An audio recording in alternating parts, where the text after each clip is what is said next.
Tous ceux qui se disent chrétiens, le sont-ils vraiment? Pour bien répondre à cette question, il nous faut brièvement définir ce que signifie être chrétien. Plusieurs expressions synonymes tirées du Nouveau Testament nous donnent une excellente idée de sa signification.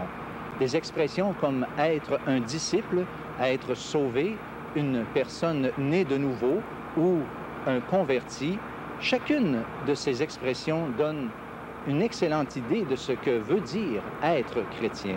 Si, le cas échéant, certaines de ces expressions ne collent pas à votre réalité, c'est que la question d'aujourd'hui est pertinente pour vous.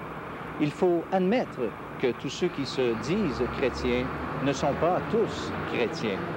Une adhésion, par exemple, aux valeurs chrétiennes ou simplement reconnaître comme juste et équitable les enseignements moraux du Christ, voire même avoir été baptisé et assisté à certains offices religieux.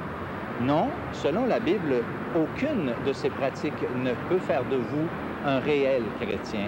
Voici ce que le Christ d'ailleurs nous a dit en Matthieu chapitre 7 et à partir du verset 21. Ceux qui me disent « Seigneur, Seigneur », n'entreront pas tous dans le royaume des cieux. Plusieurs me diront en ce jour-là, « Seigneur, n'avons-nous pas prophétisé par ton nom? N'avons-nous pas chassé des démons par ton nom? Et n'avons-nous pas fait beaucoup de miracles par ton nom? » Alors je leur dirai ouvertement, « Je ne vous ai jamais connus.